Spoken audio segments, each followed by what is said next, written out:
We totally got this down. Yeah, we're experts. Okay, start again with something. Okay.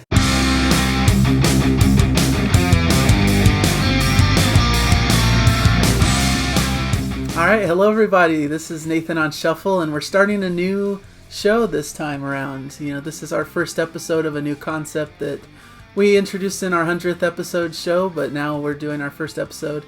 This is our Classic Albums 101 is what we're calling it for now.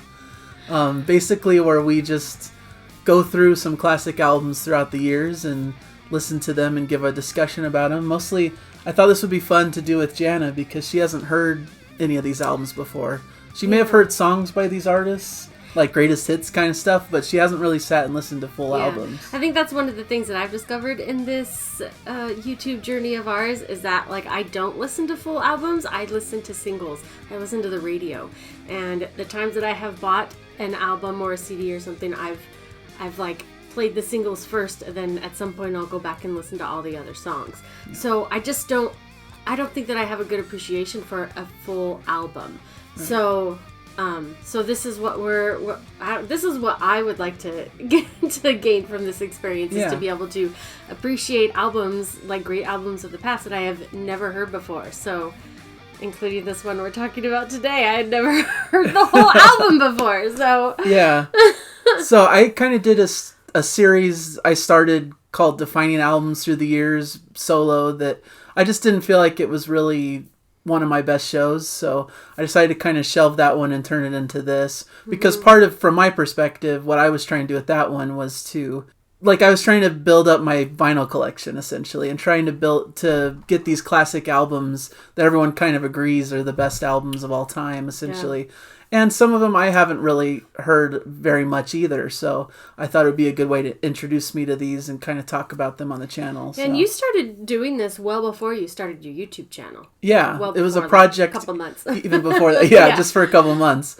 I had done an album by the Beach Boys and Sgt. Pepper's by the Beatles. So he had bought the albums and then spent a month listening to them. And at the same time, because I was interested in it, I went and played my Beach Boys playlist. So again, not listening to a full album, just listening to the hits of the Beach Boys and then the hits of the Beatles, which is, for me, is the one album. Right. And so, speaking of the Beatles, I guess we've talked long enough. We should probably introduce Let's get started. The album we're talking about. Abbey Road. Abbey Road. Got the big kind of box set here. So yeah, this is one of my favorite albums. So this is one I was already very familiar with, but I thought it would be a good choice to start with because I know Jana loves the Beatles, but she hasn't really heard a full album.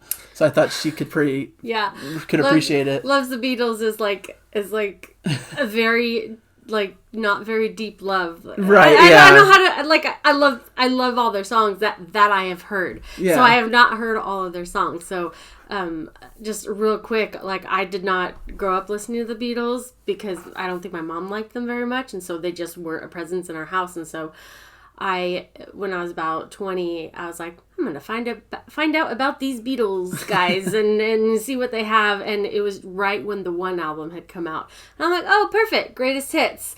And so that's really the only Beatles songs I know. Yeah. They are the only Beatles songs I know. So listening to Abbey Road this week was a lot of fun because there were a couple things that I know this song, Here Comes the Sun, yay. And then other songs where I was like, what is that? So, all right, let's get started. Yeah. How are we doing this? This is new. We're figuring it out. Yeah, we're figuring out a format here. So I guess, is there like thoughts or like, because I at least, and I think you do too, like kind of look into a little bit of the history of the album or kind of the circumstances around it. And so maybe we could give a general overview of like some of the most interesting things about that before we talk about some of the songs. Disclaimer, we are in no way Beatle experts, and there are far more Beatle experts out there than us. We are fans, and we are appreciative of everything that they do. So don't knock us. Yeah. We're trying our best. And if you want to share stuff in the comments, as always. Yeah, we'd love to hear all that. Yeah, we love that stuff. So, but our great research comes from Wikipedia and Google and so we don't want to like this series isn't like giving you a full-on discourse of like, this is all that you need to know about the album. This is not Beatles 101. Yeah, more just our thoughts and impressions and just little tidbits and facts we thought were interesting that we came across. So hopefully you guys will appreciate that. I feel like there's other places to find a more in-depth analysis and like history of these albums. You can go read that in various places or find other videos that talk about it. But we're just trying to give a fun, like, look into how we feel about it. Just our perspective. All right, let's do it. Let's talk about it.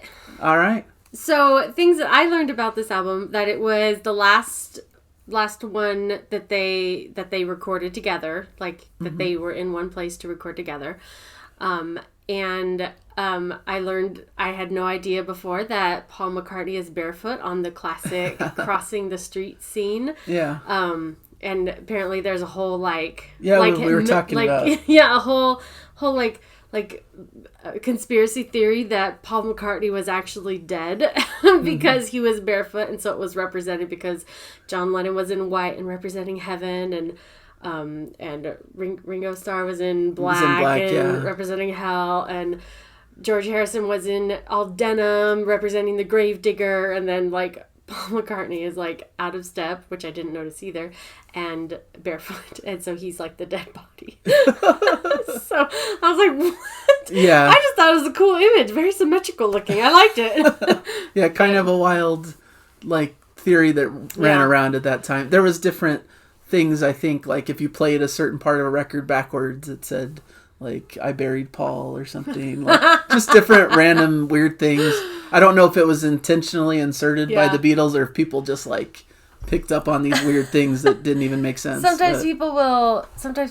They'll embellish. They'll say they hear something just because they want to hear it, you know. But who knows? Maybe they do. I mean, I think they did lean into it a little bit. Yeah. So. Yeah. So as for the songs themselves, are we gonna go into the songs? Yeah, now? let's do that. Okay. I already had heard "Come Together" and I had heard "Something." Those are the first two songs on the album, and I've always liked that. I like the "Come Together." The initial sound of it is just so like I don't always have the words to explain what I'm hearing. Yeah. So like it's just I don't know. It's like funk. Yeah, like it has a good like groove kind of funky. Yeah, I think that's fair. Okay. I think I read somewhere it was described as like a swampy feel. I don't know if that's the best way to put it. I like that. You know, but it's kind of harder edged a little bit, you know, kind of a rocker. That's kind of fun. Yeah, Something is one of my favorites. I love it. It's George Harrison's song. He wrote this one, and of course, Here Comes the Sun that comes up later on the album. And I just love his writing. I think these are two of his best written songs. It's a love song. It's a love song, yeah. I love it. It's pretty and just really nicely placed. It's a perfect song, I think. Yeah, it is. Yeah. It's so good. I love it. And so then it moves into Maxwell's Silver Hammer, which is... This made me laugh kind because of a funny it was so one, like so upbeat and poppy and happy, but then it's like, and then he pounded him in the head and like killed all these people. I'm like, what? Yeah. I had to go back and read the lyrics to make sure that I was like understanding it right. But yeah, he kills two people, and then when he's on trial for it, he kills the judge. Yeah. And then the song ends. Yeah. I'm like, okay. It's a funny one. It's kind of a dark subject, but done in a funny, like poppier style in the music. And it's one of Paul McCartney's contributions, I believe, on the album. So it's definitely a good contrast to some of the more serious parts of the album. But you know, it's a funny song, so I think it's good. One of the things I read about that one is that he made him do like 1 billion takes of it. Yeah. And they all like hated the song at the end, and like I think even like John Lennon walked out or maybe would even refuse to record it. I don't know. Yeah. There was drama. There was like lots of drama in the Beatles at this point. Which, I thought they break up soon after this, so. Right. Which I did learn that John Lennon officially left the band 6 days before this album came out. Yeah. That's good. Like he like out quietly, like, privately left the band. So it wasn't announced until like the next April or something that they were kaput. Right. Yeah. So yeah, this is like the last album they recorded, but of course, Let It Be came out after this, but that was kind of recorded before this album, I believe. So. Oh, I didn't know that. Yeah. So that's kind of... The timeline's a little wonky about these last couple albums, maybe. Maybe I'll listen to Let It Be next. That would be fun. It's a good one. Oh Darling is next, which I think you talked about. It's kind of an older doo-wop kind of feeling. It's again a showcase for Paul McCartney and his vocals. Really great job on that. I like that. That was a fun one. And then Octopus's Garden is funny as well. It's, it's Ringo's contribution to the album, and it's kind of a fun little, kind of... I remember hearing that one as a kid, a kid's song about an octopus in a garden. It does. It feels like it could be a good bouncy kids song, you know, and that's kind of fun. I think it's one of the best Ringo-led songs that he did in the band, so yeah, I really like it. I'm trying. I can't do it yet, but I'm trying to hear the different voices and be able to identify. And I can't do it yet, but Ringo's I think stands out. But maybe it's just because he has so few songs, and so all the songs that I've ever heard of the Beatles don't sound like him, and so when he does sing, it stands out. So. Yeah, his voice, I agree. I think it's the most distinctive, where you could easily pick it out. But he usually has maybe one song each album that he sings at most. So definitely not as utilized as some of the other members. Probably the most confusing is John and Paul, I guess, because they do the bulk of it and they sound similar in some ways. But it's hard for me because I grew up with the Beatles. It's my dad's favorite band, or one of his favorites, and so it's second nature to me to distinguish which is which. So, but do that. I know a lot of people struggle with that. So, the next track is kind of interesting because it's probably one of my favorites on the album. Probably your least favorite on the album. It was one of my least favorite ones. Which is "I Want You." She's so heavy. Because I like it because it kind of showcases a proggy spirit.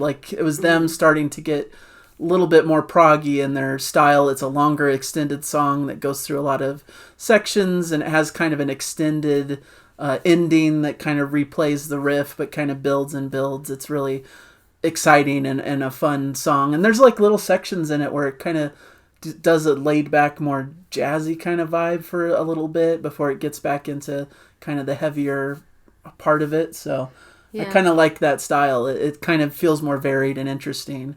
And so I thought the music of it was very interesting. It had all those different styles in it, and so that was cool. Mm-hmm. I was perplexed that there weren't so many lyrics, but that's part of the simplicity about it. It's allowing the music to shine instead of the lyrics. Its abrupt ending was very abrupt and jarring.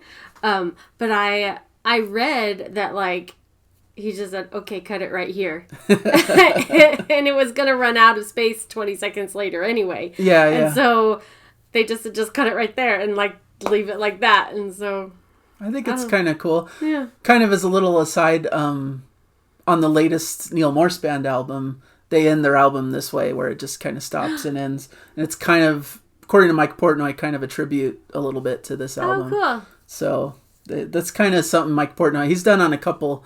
He did it during a Dream Theater song, Pull Me Under. The song just kind of ends like that. So it's kind of a callback to this. But I find it really cool in this instance. I think it's, especially on a first listen, it's really abrupt and surprising, and I kind of dig that. I think that's kind of fun. So it left me a little weirded out. Yeah, your mileage may vary. Okay. But then I'm playing it off of Apple Music, and so it goes directly into Here Comes the Sun, which is side B, side 2, side B. Yeah, I don't know. Side the other side, and so after that abrupt ending where I'm like, what has happened? And then it starts, Here Comes the Sun, which it might be my favorite Beatles song. It's a good choice. Hot take? Hot take. Probably not so hot. I think everyone really likes this one. Everybody loves that song, right? Yeah. It's one of the greatest songs ever. Yeah, it's beautiful. Once again, George Harrison, I think he really steps up on this one. Mm-hmm. And just beautiful guitar and vocals and just a really breath of fresh air. It's kind of funny, the contrast between the previous song, which is kind of has that heavier end section, which is almost ominous and dark. And then this is one of the most light, beautiful, uplifting songs on the album. So I think that works well as the contrast. Love this song. It was just so beautiful, light, airy. Wonderful. And then it moves into Because, which I love. Like, has a lot of these great harmonies. Like, that's the focus to me of this. It's just these really beautiful 3-part harmonies and almost like a classical feel to some of the music. But yeah, I just really love that one because it's just great harmonies. It's really pretty. And I've always liked it. Total kind of ear candy to me listening to that.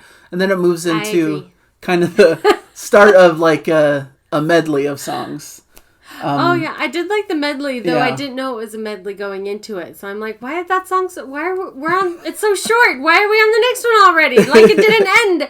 I thought I was on song 12 and we're on 13. And so. As a But I liked it. Prog fan, this is like, to me, one of the starts of like almost an epic.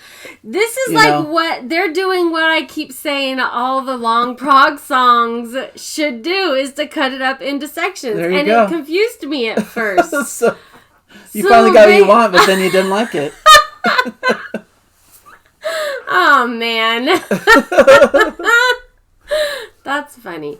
But I liked all of these. I thought that they were really fun, and I want to go back and read the lyrics of some of these just so I can see like what the connection is between them all. I thought I read that they're like kind of met in pairs. Is that accurate? I'm not sure about that. Maybe that could be. Never mind. We'll cut that out. Well, I just don't know. Yeah, I could see it. So.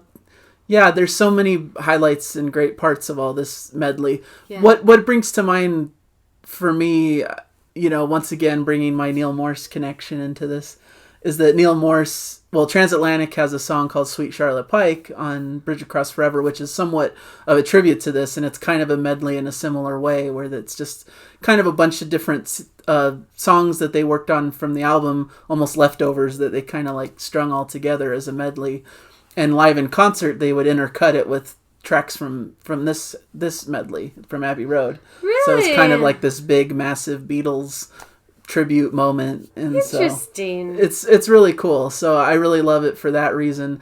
So I think it really inspired a lot of prog musicians, and it just has so many great sections, some rockier sections, some fun poppier things. I love You Never Give Me Your Money. It's beautiful piano and great Paula vocals. Really nice. Sun King is like a great groovy, I like the Mr. Mustard one. Yeah. Mean Mr. Mustard. Yeah, Mean Mr. Mustard. And then the Polythene Pam.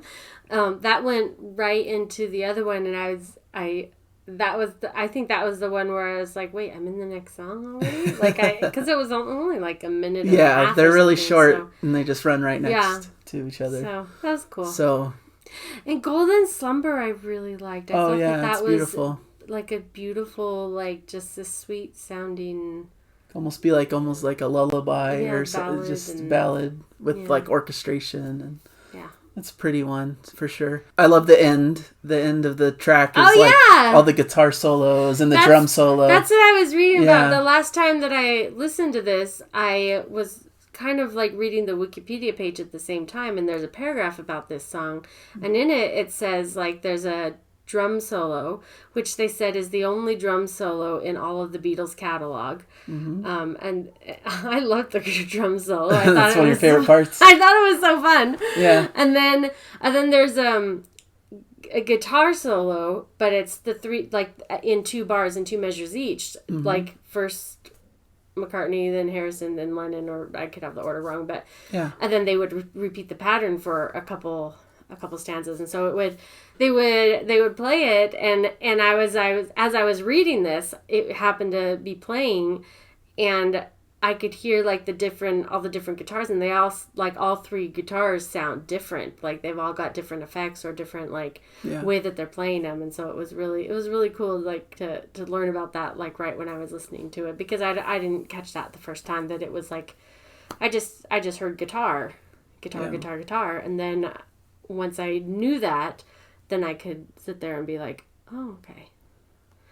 Yeah. I hear it. All 3 separate guitars. They're all very talented. And it's cool as, like, when you consider that this was basically their last recording together, it's kind of a good finale where they each get kind of their solos. You get the drummer solo, and then each of the 3 of them doing guitar solos interspersed with each other. Yeah. So kind of a cool finale. And then, of course, the little coda of Her Majesty at the end is just kind of a funny little, like, minute-long thing, yeah.